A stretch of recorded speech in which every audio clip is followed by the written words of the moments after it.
Le diagnostic de la fibromyalgie, c'est pas toujours évident. Il y a plus de 1 million de personnes au Canada qui vivent avec ce diagnostic-là et on estime que mondialement, c'est environ de 2 à 8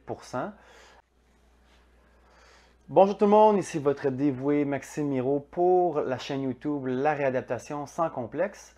Aujourd'hui, je vous parle de fibromyalgie ou plutôt, je discute avec des chercheurs, des apprentis chercheurs étudiants dans le monde de la réadaptation. Et ces étudiants-là, ils s'intéressent beaucoup à la fibromyalgie. Ils ont décidé d'en faire, c'est ça, leur recherche là-dedans. Et aussi une représentante du milieu patient. Ben, j'ai invité ces personnes-là à discuter avec nous aujourd'hui. Et puis vous allez voir, ils sont super intéressants, super pertinents. On va les revoir. Mais sans plus tarder, à la réadaptation sans complexe, voici la capsule sur la fibromyalgie.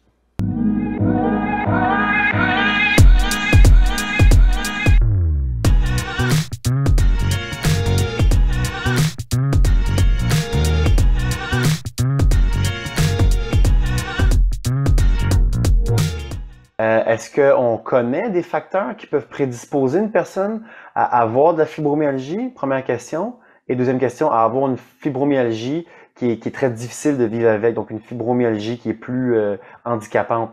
Je ne sais pas si Aymeric, tu aimerais commencer. Je te dirais que j'aurais de la misère à dire qu'il y a des facteurs prédisposants. Parce que là, ce qu'on a, c'est des corrélations. C'est pas qu'on n'a pas de marqueurs spécifiques, on ne peut pas voir ce qui prédispose à. Mais tu sais, il y a quand même des bonnes corrélations entre des traumas répétés dans l'enfance et le développement de fibromyalgie plus tard, hein. C'est une bonne corrélation qu'on a, mais de là à dire que d'avoir des traumas dans l'enfance, ça fait de la fibromyalgie, c'est pas vrai. C'est juste qu'il y a une bonne prévalence de personnes qui ont été, par exemple, des enfants maltraités, beaucoup. Il y a quand même un bon pourcentage de la population. Que ce soit pendant l'enfance, mais ça peut être aussi pendant l'âge adulte. J'ai des amis justement qui parlaient des militaires en service, qui avaient une forte association entre les syndromes de stress post-traumatique et fibromyalgie. OK. Donc, c'est tout ce qui est trauma, que ce soit dans l'enfance ou à l'âge adulte, là, trauma, ou que ça peut être aussi des litiges tout court, là, répétés sur une longue période, hein. Il y a quand même des bons facteurs prédisposants, mais c'est pas parce qu'on a eu ces traumas ou qu'on vit cette situation-là qu'on va avoir la fibromyalgie. C'est juste qu'il y a un lien, il y a un lien mathématique entre les deux. Ouais, je comprends. Et puis, qu'est-ce que je trouve intéressant, c'est que finalement, autant que des fois, on pourrait avoir des préjugés envers les personnes qui ont la fibromyalgie, que finalement, ce qu'on comprend, c'est que ça peut, tu sais, c'est un peu potentiellement quelque chose qui est externe à notre contrôle. Donc, si c'est un combattant qui développe des troubles qui s'apparentent à la fibromyalgie ou la douleur chronique, ben, tu sais, on pourrait s'imaginer que le combattant, ben, c'est du monde qui sont forts, qui sont entraînés, mais qui peuvent quand même vivre avec des conditions de douleur chronique après. Donc, c'est vrai que je trouve ça intéressant de faire le parallèle, de dire que mais pourquoi qu'on aurait des préjugés parce qu'il y a personne vraiment qui sont à, à l'abri de ça, là, tu sais, de finalement justement une condition ou un trauma qui va révéler ces failles-là. Puis quand je dis failles, entendez-moi bien, là, c'est plutôt la, la,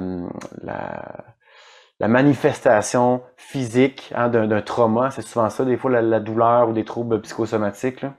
Donc, intéressant. Je sais pas si Andrea, tu aurais quelque chose à dire en lien avec ça, des facteurs qui pourraient prédisposer. On a parlé des femmes tu sais, qui étaient à plus grande prévalence, mais que là, on aurait tendance hein, à avoir un shift, si je peux utiliser l'expression en anglais, de paradigme, parce qu'apparemment qu'il y aurait peut-être plus d'hommes si on révise les critères. On parlait des difficultés, pas des difficultés, mais des historiques peut-être de trauma ou de micro-trauma.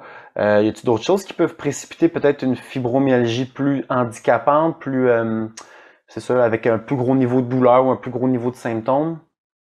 Pour les niveaux, ça fluctue vraiment d'une personne à l'autre, là, puis même d'une personne à elle-même, ça va fluctuer au courant de sa vie souvent, là, fait que j'aurais de la misère à dire pour une plus ou moins grave, là. Mais je sais qu'il y avait aussi dans les facteurs prédisposants, il y avait eu quelques études qui s'étaient penchées plus sur la génétique, mais je pense pas que c'est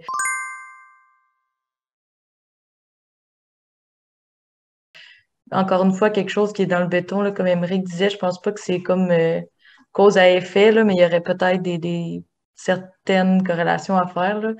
Et puis sinon, c'est plus par rapport à l'exacerbation des symptômes, là. Souvent, quand il va avoir une autre blessure qui va arriver ou un autre grand stress ou une période plus difficile, ben là, souvent, on va voir qu'il va avoir une exacerbation des symptômes, là. Fait que de là, l'importance de bien traiter les conditions quand elles surviennent pour éviter que ça cause des pics dans les symptômes pour les personnes qui ont la fibro, là. Surtout au niveau de la douleur, on sait que c'est dû à des difficultés dans notre système de douleur. Fait que s'il y a une autre condition qui s'ajoute, disons que la personne a une fracture ou un accident, là, les gens qui ont la fibro, comme tout le monde, peuvent avoir toutes autres sortes de blessures ou conditions, là, donc de s'assurer qu'ils sont bien soulagés puis que c'est bien traité rapidement pour éviter que le système nerveux soit encore plus irrité puis que ça cause une autre augmentation, déjà qu'il y a déjà des choses à gérer, fait que si on peut éviter que ça empire à cause d'une autre condition, ben, d'agir rapidement, mais il n'y a pas d'autre chose qui me vient en tête à part ces petits points-là. OK. Aymeric, je vois ton micro. Et je rebondirais sur quand tu parlais de génétique. En tant que tel, au niveau génétique, je ne suis pas tant au courant, mais je sais qu'il y a des hypothèses en ce moment sur l'épigénétique. Génétique, rapidement, c'est la façon dont l'ADN s'enroule, c'est sa forme, la forme dans laquelle elle est stockée, comment il est stocké dans les cellules. Ça, on sait que c'est réversible, mais ça peut aussi être impacté par des facteurs de vie. Par exemple, une exposition, que ce soit à une toxine, je ne sais pas. Il y a des hypothèses qui diraient que justement, là, je confirme, j'ai pas lu, je me souviens plus de l'article exactement, mais que justement, il pourrait y avoir des changements génétiques là, au niveau de l'épigénétique au courant de la vie qui pourrait entraîner la fibromyalgie. Vu que c'est quelque chose de transmissible, ça pourrait être transmis. Là encore, c'est vraiment des grosses hypothèses. Puis je sais que j'avais vu ça à un congrès il y a 3-4 ans. C'était vraiment très, très nouveau. Donc, c'est une des hypothèses en ce moment qui est une hypothèse de recherche. Je trouve ça bien intéressant. Quand tu dis transmissible, c'est quoi tu veux dire? C'est qu'en fait, l'ADN va s'enrôler d'une certaine façon. Donc là, quand on parle de génétique, on ne parle pas de changement génétique. C'est pas une mutation comme, mettons, un cancer. C'est vraiment juste la forme de l'ADN, comment il est stocké, ça va changer. Et ce serait transmissible dans le sens que il pourrait y avoir, par exemple, un gène qui serait éteint par un certain enroulement. Là encore, je suis pas spécialiste du tout là-dedans. Là, j'ai pas fait de recherche en génétique plus particulièrement, mais que cette forme d'ADN pourrait être transmise génétiquement à l'enfant. OK, OK. Ça, c'est quand même tout un sujet. Pour rebondir sur l'épigénétique, je pense que je comprends ce que tu veux dire. C'est par exemple quelqu'un qui vit une vie bien puis qui n'est pas nécessairement stressé.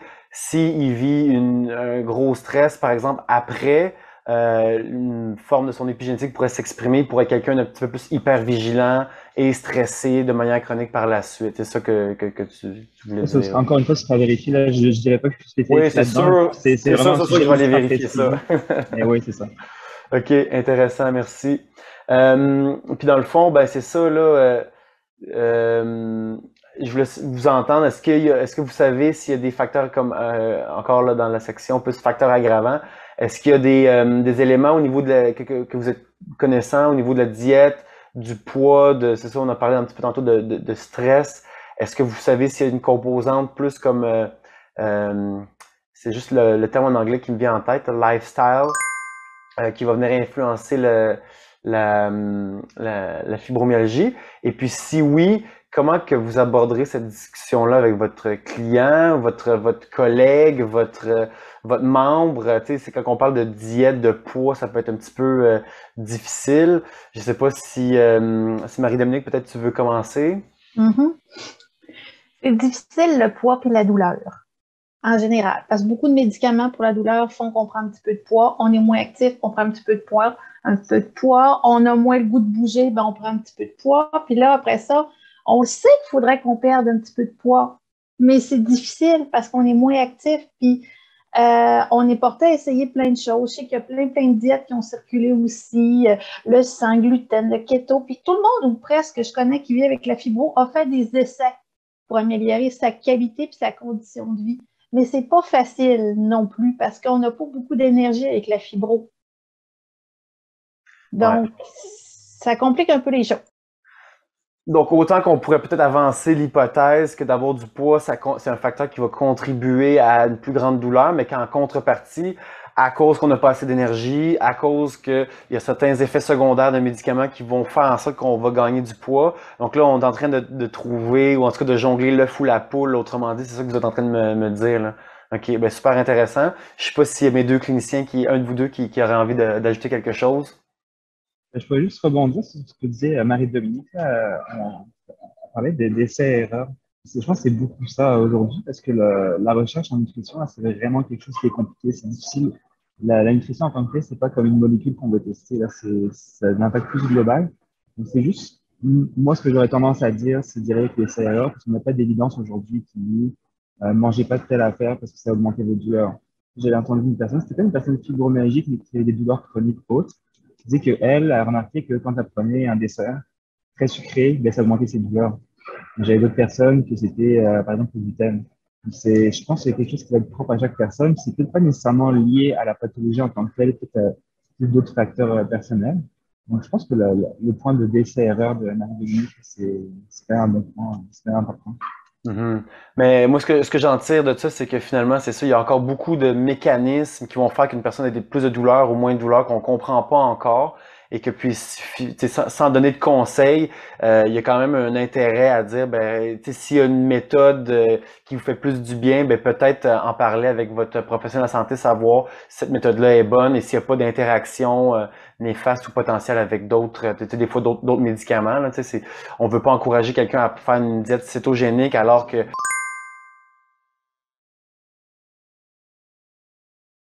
je sais pas moi, il y a certains médicaments qu'on va prendre qui vont vraiment venir influencer là-dessus. Mais je comprends que vos points, puis je trouve que c'est intéressant de l'amener de l'avant. Donc on comprend que c'est ça, là, hein, il y a encore beaucoup là, de facteurs qu'on comprend pas encore, mais c'est un petit peu pour ça là, qu'on a décidé de se rencontrer aujourd'hui, c'est pour en parler, émettre des pistes, donner des ressources fiables qui vont venir plus tard, ou en tout cas dans les commentaires suivant la vidéo. Il reste quand même il reste encore beaucoup de choses à comprendre, puis qu'il y a un certain mystère là-dessus. Si vous avez aimé le contenu exploré lors de cette vidéo, ben on vous encourage à la chaîne YouTube La Réadaptation sans complexe à mettre un pouce et à aller vous abonner à la chaîne. Comme ça va vous permettre de voir tout le contenu exclusif lorsqu'il va sortir. En plus, ça nous aide au développement de l'initiative. Donc, on vous dit un gros merci et puis à tout bientôt. Salut!